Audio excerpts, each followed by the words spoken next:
I'm the best in the world at what I do, and what I do is read books. Not really, but this one's really good, so I'm here to talk about it.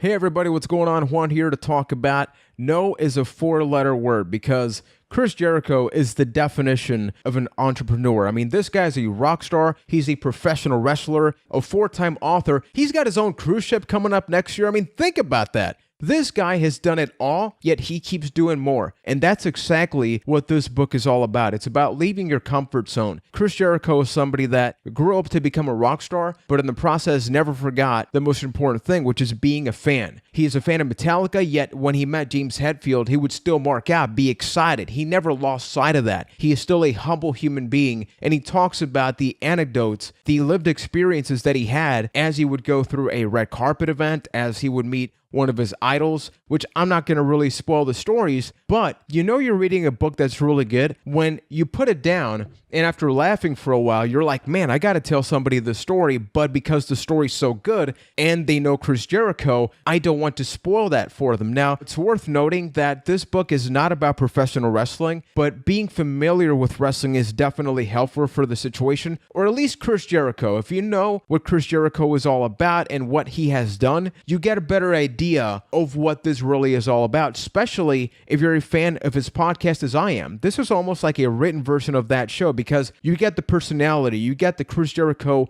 quirks, the pop culture references. A lot of times he will go off track and then come right back to the conversation. And I'm not saying go off track in a bad way. If anything, it's really good because it reminds you that this book is written by the man himself. And I got to reiterate how funny this book is. Keep in mind, I read this post Hurricane Maria where things weren't exactly all that great. I was reading this in the balcony because we had no power here. So even at night, I found myself actually turning on a flashlight just to read this book, to laugh out loud. And then my wife would ask me, you know, what's so funny? And I would like to tell her, but I'm like, oh man, but if I tell her, I'm like spoiling the story. Also worth pointing out is how each chapter makes references to previous chapters. So this is a really good book to reread. Ultimately, it is a self-help book, which I know there are over 1,000 self-help books out there. And you know, it's really questionable just walking into them because every person has a different life experience, life perspective. But when you look at Chris Jericho and the empire that he has built, you got to think to yourself, okay, maybe I don't want to become a rock star or a pro wrestler, but at least if I understand his ideology, you know, what is this driving factor that persuades him to do all of that? Give this book a try because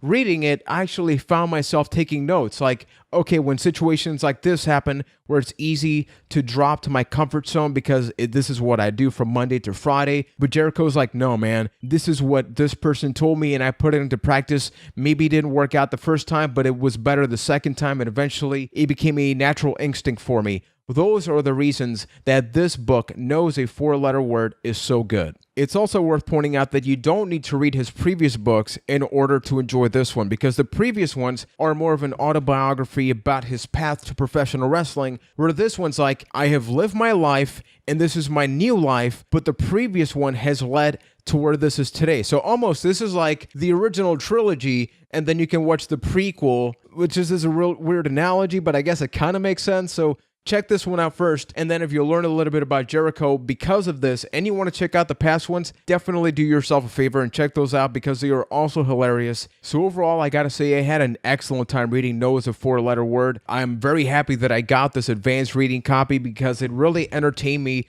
through an otherwise very difficult time. I'm somebody that struggles deeply to read a full book, and I had no problem doing this. I actually wanted more. When I was reading the final pages, I'm like, the story's coming to an end. When is he going to come out with a future one? Which, think about Chris Jericho and everything he's done. He's probably going to go up to a 10th book at the end of his life. So if you have checked out this book, I would love to know what you thought about it. Definitely drop a comment below. Or, which is your favorite Chris Jericho book as a whole? This one, I gotta say, it's my number one because it's not just about wrestling. It talks about every aspect of his life. it talks about rock stars without it being a book about music or wrestling. And that is very difficult to write, which I want to point out. Writing one book that talks about every topic that not everybody may love, but the way you tell that story keeps you engaged, keeps you interested. So thank you for checking out this video. Thank you for hopefully checking out the book. If you like this video, definitely like, subscribe, and share. Stay tuned to everything that I have coming down the pipeline in 2018. I have unboxing videos, I have tasting videos, I have videos about video games, videos about what I love growing up, and that is all available right here on this channel. So I want to thank you for watching and supporting, and until next time, never forget, folks, that the epic journey, it continues. Thanks for watching, gang. Take care.